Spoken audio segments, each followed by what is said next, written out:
The pitch from Acevedo. Swung on the line down the left field line for a base hit. Fly ball, gap, right center field. And Double him up at second. Luke is going back to the 1-8 track. Get out the right, run and Buster Grandma. It is grand salami time. Send Seattle to the American League Championship Series for the first time in 24 years.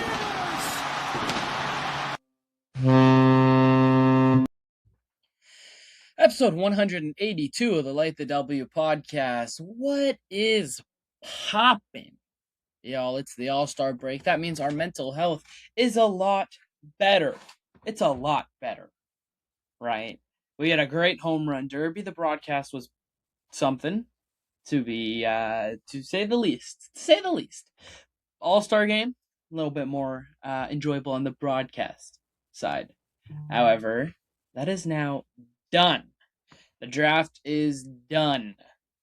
Mariners get back to action on Friday where they host the San Francisco Giants on a 3-game set. That is why in today's episode we're going to be talking about a couple potential trade targets from those very San Francisco Giants, who are 41-55, 10.5 games back of a wild card and the National League West Division lead. So there is the potential to be able to trade for guys on this team, and that's why we're going to talk about two guys in depth and another guy briefly. All right, but before we get into that, let's talk about this mock trade that's been going around tonight on Twitter. If you haven't seen it, Locked On Mets, you're doing a great job there producing mock trades. Makes me feel a lot better about myself. And all transparency, I hate doing mock trades because it's really hard to know what the value of a player is going to be. Look, I can talk about what I'm willing to give up, trade I'd be willing to do that I think maybe would make sense for the opposing side, but I have no idea what the mind of a Giants front office member looks like, or what the mind of a Giants fan looks like, nor any other team. I'm a Mariners fan. I can talk from that perspective and that perspective only. So what I say in terms of what I think trade costs can be, take with a grain of salt. I have no sourcing. I'm a 19-year-old that is just loving baseball, right?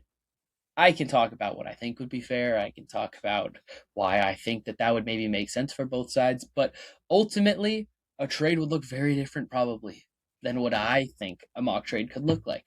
It's the same thing for the Locked On Mets guys, right? They don't know what it's like to be a Mariners fan. They're a Mets fan. They want to win. They want to be a better team. That's why for them, they would trade Luke Weaver and Jorge Polanco in a heartbeat for Bryce Miller. They would trade Luke Weaver and Jorge Polanco in a heartbeat for George Kirby. Right? But us as Mariners fans, we know that is an absolute fucking joke. An absolute fucking joke. And we know that it is an early contender for worst mock trade of the entire deadline. An early contender. Something that Red Sox fans would come up with. So credit to Locked On Mets, honestly. That is a real doozy. A real doozy. But it has gotten my brain churning.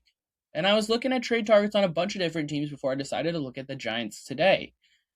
And one of those teams was the Mets, because Luke Weaver's a really interesting piece. Look, he's owed $12 million next year, and that's part of the reason I didn't talk about him, because a money episode is not what I was wanting today.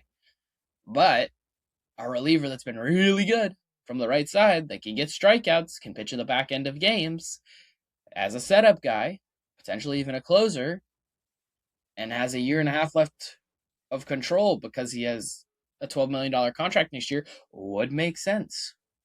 And the Mets are a team that I could see taking on Luis Castillo. So, there's going to be a trade to be discussed there. Maybe even one that we discuss with Jeff later in this week on Friday's episode. All right? But that's not what today's about. That's not what today's about. Not at all. We're here to talk about Giants trade targets. We're here to talk about whether the Mariners could make a trade with the Giants from San Francisco. All right, and there's a couple guys that are interesting here. Casey Schmidt's interesting. Helio Ramos is interesting. Sam Henches, interesting. Keaton Wynn, interesting. JT Brubaker, interesting. All right, there are a lot of guys there that are interesting. And this is a San Francisco Giants team that, like I said, not in a very good spot here in 2026.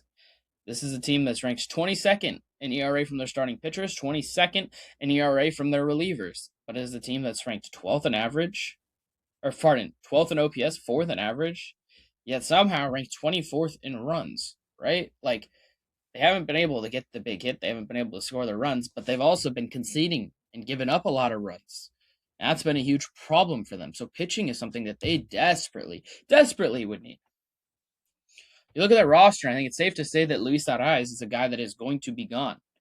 But I look at the Mariners and I'm like, I don't really think you need a left-handed hitter that doesn't really have a position, isn't really the athletic guy you want, right? Luis Arraez doesn't really make sense for the Mariners in that way. Now, his low strikeout rate, ability to put the ball in play, that's great. That's all fun and good. But we need to understand that's not the identity of this Mariners offense, right? This is a Mariners offense that is not going to be the one to be an AL Central team, all right? And look, they've tried to go closer to that. They've brought in Brendan Donovan, Josh Naylor, guys, right, that are trying to bring their identity a little bit closer to that of a Central team where you're batting the ball around, you're playing some small ball, you're just scrapping together runs. But that's not who this team is. That's not who this offense is. This is an offense that scores its runs primarily via the long ball. And at a point, you just need to give in and let that be your identity so that you understand who you are as a baseball team. This team feels identityless, has felt identityless for a lot of this first half. And part of that's because guys like Cal Raleigh haven't done what they're supposed to do. J.P. Crawford hasn't hit for any power. Julio Rodriguez has been hurt and struggled. Brendan Donovan has been out for most of the season. Josh Naylor hasn't hit for the power you expected him to hit for. All right? Dom Canzone's been great. Randy Arozarena's been great. Cole Young's been great. But Young's not a huge power guy. Canzone hasn't been just smacking home runs all over the place. He's got 15. Randy's been doing it in different ways. He's only got 10 home runs. Right? This is a team that ranks 14th in home runs. 26th in runs, 27th in average, so they need some pop. This is a team specifically that has been really bad, really struggled against left-handed pitching. So looking at the Giants, I said, all right, this is going to be a team that would be interested in a starter. This would be a team that would be interested maybe in a Luis Castillo or a George Kirby or an Emerson Hancock, and the Mariners would be interested in one of their right-handed bats. And they got two right-handed bats that would make sense for the Mariners. 27-year-old Casey Schmidt with 3.5 years of control and 26-year-old Helio Ramos with 3.5 years of control. Former first and second round picks, respectively, of the San Francisco Giants. Both of these guys would make sense for the Mariners. They're affordable with plenty of control, and they're right-handed hitters that can play in the outfield. Schmidt can play elsewhere, and they've been producing this year. In Ramos' case, he's produced for 3 years now straight. And both of them have produced specifically against left-handed pitching, which is something this Mariners team really, really needs. All right? Now, the issue with both of these guys, before I get into them individually, is that there's a legit question of whether the San Francisco Giants would trade either one of these guys. Okay? If this is a team that wants to compete in the coming years, why would they trade guys with 3.5 years of control? Look, they need to get more talent, right? That's a given. They got a lot of guys on aging contracts, and it just doesn't seem like it's really going to work here in these next couple of years. They're in a division with the Dodgers, who are the Dodgers. They're in a division with the D-backs, who have young talent and controlled talent that are a little bit older on the veteran sort of end of things, and they got guys potentially coming up that can impact this team.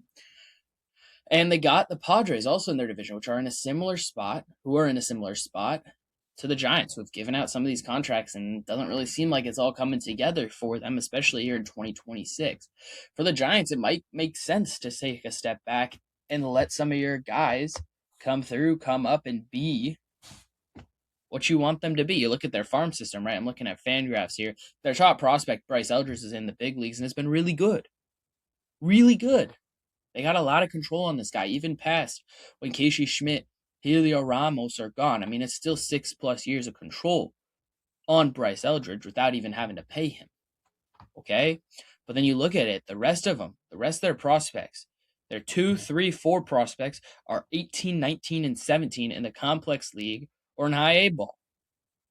Now, the 5th best prospect is in A ball at 21, nearly 22 years old. All right? They got 4 top 100 prospects. One of them's in the big leagues, and 3 of them are really young and probably at least 2 or 3 years away. So you look at it, Casey Schmidt, Helio Ramos, they don't really fit that window. Right? And by the time that those guys come up, these guys are 29, 30. Right? They're past their prime. They're about to be free agents. You'd have to potentially pay them some money to keep them around and have them be the veteran leadership if you think that they are that veteran leadership. So there is a legit reason why San Francisco actually could cash in here and get some talent, especially if it's talent that is controlled for multiple years. And now, I talked about Hancock. I talked about Kirby. Those 2 guys could make sense. Kirby not fitting the window quite so much for the Giants, though. They're going to want someone that's younger, someone that has more control. So does Emerson Hancock fit for them? Does he make sense for them? All right. Emerson Hancock, of course, he's a younger guy, former top prospect, former first-round pick that has really broken out here in 2026 after struggling to begin his career struggling.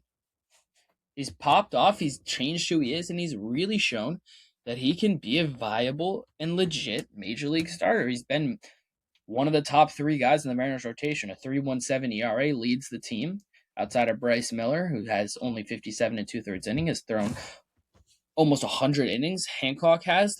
This is a guy that could make a lot of sense for the Giants to go and acquire. He fits their window a little bit more with the control that he has. This is a guy that's not a free agent until post-2030 season and isn't ARB eligible until 2028. He fits the Giants' window a lot better than Schmidt or Ramos does. But the Mariners are going to need guys that can impact this team for now and in the future during this window in order to give up Hancock. Because you look at Kirby, you look at Gilbert, right? These are 2 guys that are going to be free agents here in the coming years. Castillo's going to be gone post next year. So you need guys to be able to fill in. You have Sloan, you have Anderson, but Hancock at this point kind of makes sense as a part of the future of this team. Now, he is 27 years old. He's going to be starting to age a little bit more out of it, and the Mariners have the ability to develop pitching, especially college pitching, really well. And in coming drafts, they have the ability to keep building up college pitchers, but you never, of course, know. You never know. Okay, so I do think the Mariners should be willing to part with Emerson Hancock here if they can get a bat that is controllable and fits this team and that they really believe in. Of these 2 guys, Casey Schmidt, Helio Ramos, I'm going to tell you right now, I like Helio Ramos a little bit better in some ways, and I like Casey Schmidt a little bit better in some ways. Let's start with Schmidt, all right, as we get into these 2 guys.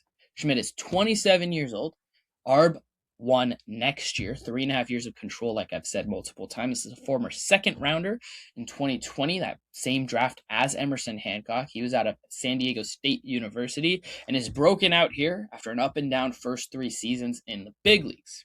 All right. You look at what he's done so far this year. It's a 120 WRC plus overall and his bounce back after a tough June so far in July, which is a good sign. This is a guy that went through some struggles and has shown he can break out of it, and he can be the guy that he's been thus far this season once again. All right, you look back in 2024, this is a 109 WRC plus bat in 40 games, but in 2025, he played just 95 games and was a 98 WRC plus, right? He wasn't even worth a win in terms of F4. Okay, so there are worries there. He hasn't really shown in the past that he can do it. But there are a lot of things to write, like above average sprint speed, number 1, 69th percentile. His batted ball results are freaking fantastic. Bright red savant page for the most part. Strikes out under 20% of the time, under 19.5% of the time. In fact, which makes him a fit for this lineup. He brings athleticism. He brings low strikeout. He brings batted ball results, putting the ball in play so far this year. Does that a lot. And he brings a lot of versatility. I've talked about how Brendan Donovan's a guy that I would love in a right-handed form. We haven't really seen Brendan Donovan play, right? But Donovan has the ability to play both corner and outfield spots, play second and third base, right? He could even potentially play shortstop in a pinch. Casey Schmidt's really similar. He can play left field. He's played first base. He's played third base. He's played second base, and has even played a touch of shortstop this year. So that versatility to be able to play all those different spots with control as a right-handed hitter and a bat that's been good, 20% above league average, makes him a really, really interesting piece.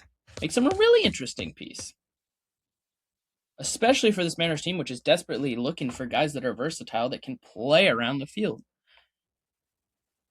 He's probably not going to play second base, but he's been above average there so far this year in 51 innings. In 113 and 2/3 innings, he's been average at first base.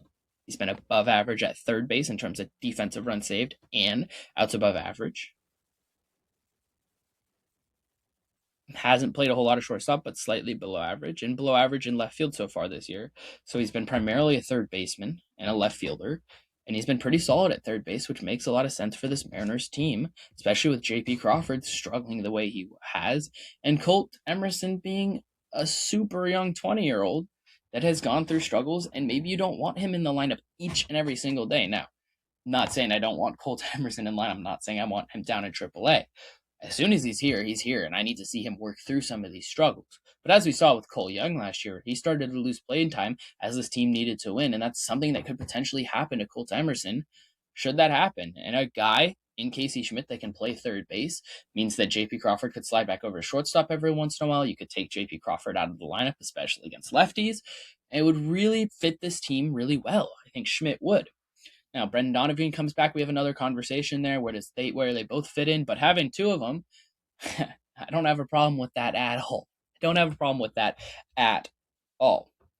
A little bit more power than Donovan has. Donovan, of course, a bat-to-ball guy, but you look at the slash right now for Schmidt, 280, 308, 497. That slug, of course, carrying what he has done, has 19 home runs, would lead the Mariners if he did join them, has 17 doubles, great number as well there. And again, under 20% strikeout rate, which is really good to see.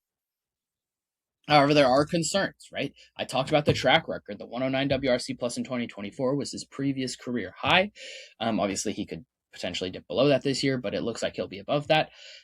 And then a 98 WRC plus last year where he struggled.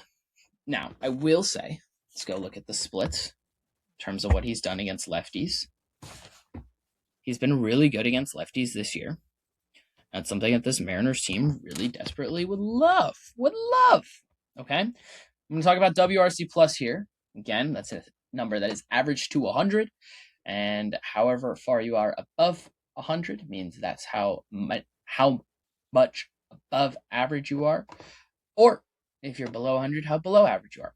Okay, so versus lefties this year, it's a 135 WRC plus, 35% above league average, just a 15% strikeout rate. Let's go look at 2025, where again he was a 98 WRC plus overall, but against lefties he was a 71. He had a down year, had reverse splits in 95 games, so that is not a good sign, right? You're like, oh, that's kind of scary. 2025.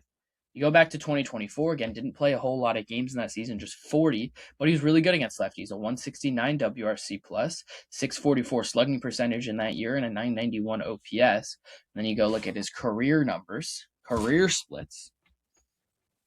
And against lefties, it's a 99 WRC plus, so he's been about average over the course of his entire year. Against lefties, it's a 95. If you're curious, against righties, overall, there's nothing to talk about road versus home splits.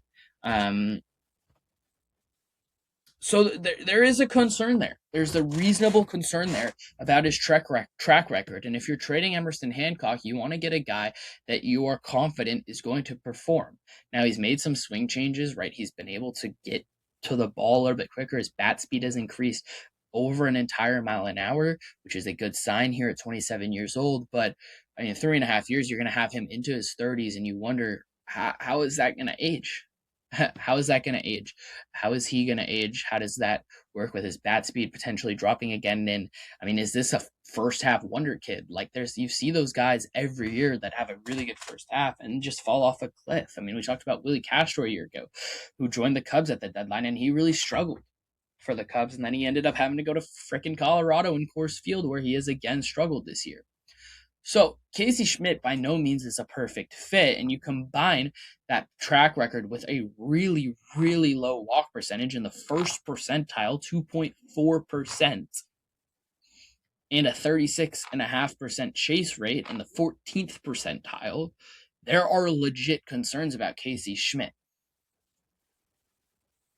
right? It would be a really risky trade for you to go trade one of your starting pitchers for Casey Schmidt. And if you're the Giants, you're not taking Luis Castillo in this deal. You're not taking a guy that is more of what you have, that is a bigger contract, the guy that is aging on a contract that you don't really want to pay. They have enough of those guys already, so it's not going to make sense for Luis Castillo to be in this trade. And Casey Schmidt has more value, in my opinion, than Luis Castillo probably does at this point in time, especially if either one of these teams believes in Casey Schmidt to be able to replicate this after 2026 and in the second half of 2026.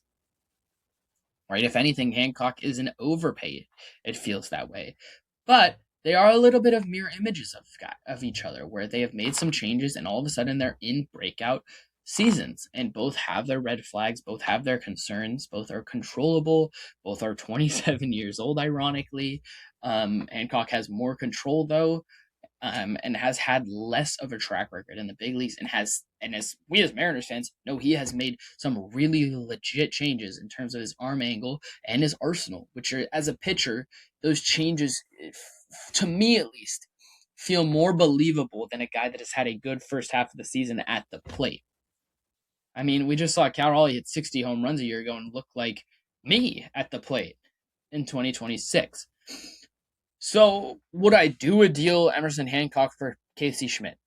Probably not. Probably not. If you throw in a reliever, would I do that trade? We could have more of a conversation there. Okay, so the fit of Schmidt in a lot of ways makes sense in terms of his athletic ability, in terms of his versatility, in terms of what he's done at the plate this year, especially against left-handed pitching. But there are some red flags there, and there are some things to be concerned about, and having to make the Giants bite on a trade there probably doesn't make sense for the Mariners at this deadline, right? We want to get rid of a starting pitcher. We want to trade a starting pitcher, but you need to make sure you get legit value. And I don't want you underselling on what Emerson Hancock has done this year, because he's been unbelievable. He's been a huge part of what this team has been able to do in the first place in terms of being almost at 500, because there are legit ways this team could be a lot worse than what they are right now. Okay, so after Casey Schmidt, I was like, all right, well, who else they got? And I came to Helio Ramos. This is a 26-year-old right-handed hitting left fielder, a guy that was drafted out of high school from Puerto Rico in 2017. He was a first rounder, 3.5 years of control as a free agent after the 2029 season. Again, right-handed hitting outfielder. This is a left fielder primarily. He has not been great defensively, been slightly below average, if anything, but 3 above average years at the plate again give him a track record that Casey Schmidt ultimately doesn't have. Now, there's not the versatility here, there's not the athleticism here that Schmidt brings, and there's not the low strikeout rate that Schmidt brings. But what Helio Ramos does bring is a 113 WRC plus so far this year, and a guy that's been between a 105 and 115 WRC plus each of the last 3 years. Guy that's going to hit 20 to 25 home runs with hitting about 260-ish with about a 77%-ish walk rate and a 25%-ish strikeout rate. And it's not a great defensive outfielder, but the bat is undeniably definitely an interesting piece for this Mariners team, especially a guy that can hit left-handed pitching. This is where it gets really interesting as a piece for this Mariners team. Combination of 3.5 years of control and a 145 WRC plus so far against left-handed pitching, with a career 135 WRC plus against left-handed pitching make him a really interesting bat. He's also just 26 years old, fits the Mariners window really well. And could Emerson Hancock get put into this trade? Okay, again, I think Hancock is the arm that fits the best in a trade between the Giants and the Mariners, because Bryce Miller's not getting traded, Brian Wu's not getting traded. Okay, but Hancock, I think, could make sense. You might need to throw in a small prospect, but if you're telling me it's Emerson Hancock and Corbin Dickerson, or Emerson Hancock and Mason Peters, right? Like, depending on Mason Peters' health, like, I would do that. I think I would do that. Kirby, I think, is an overpay, and I don't think he really fits the Giants. But I think that I would be willing to give Hancock in a prospect, and I would even do Hancock and maybe a little bit higher of a prospect if you give me Keaton Winn, who's a 28-year-old reliever, right-handed reliever with 4.5 years of control, and is in a career season with a 3.09 ERA that has gotten weak contact and ground balls a lot. But there are concerns about him too, right? The Mariners are a team right now that's going to be searching for relievers that impact, all caps, this team. I just don't know if Keaton Winn is that guy, right? It's a below average strikeout rate. It's an average walk rate. Like, I think the impact that you're really looking for is a guy that can get strikeouts, something different from what the Mariners had. And I don't think Keaton Winn really is that. But Heliot Ramos and Keaton Winn is a fun duo to bring to this team that makes this team better. It's just the question of whether a trade of those two guys for Hancock plus a prospect makes sense. And it's hard to know if it does. And look, I'm being a little bit stingy here. I am. And it's going to be hard to be stingy at this deadline, because there's not going to be that many options out there. Mariners are going to have to be really creative, and nobody's going to be a perfect fit. And ultimately, this deadline, there should be a trade that hurts a little bit when you do it. And I think that a trade here would potentially do that. So whether I would do it or not is beside the point. Heliot Ramos makes sense for this team. Casey Schmidt makes sense for this team. In a vacuum, Keaton Winn makes sense for this team. None of them are perfect. None of them are exactly the guy that would make this Mariners team a World Series winning team to me, and would push them beyond and over the edge. But they make this team better. They increase the floor of this team, and I think that is an improvement on what we have seen so far. Ultimately, whether you acquire these guys or not, you need Cal Raleigh to be better. You need Julio Rodriguez to be better and healthy. You need Donovan to be healthy. You need Naylor to be a little bit more consistent, right? So this is the hard thing is going on with this deadline, is that we want the Mariners to get better. They need to get better, obviously, in multiple places. But whether they get better or not, your core guys need to be the core guys you expect them to be. And if they're not that in the second half, this team is just not going to be able to go. If your four best hitters at the beginning of the season aren't any of your top four hitters right now, like, this team isn't going to be able to do what it wants to do. And I think that is ultimately where this team is going to change the most in the second half, is if Cal and Julio and Naylor and Donovan can figure it out and stay healthy. And if they can, and they can be contributors and impact for this team is going to do the things we all want them to do and expect them to do.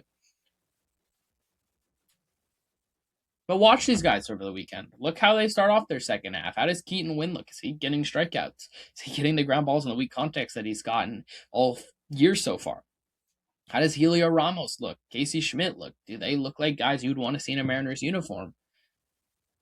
Right? And it's a good opportunity. They're playing the Mariners this weekend.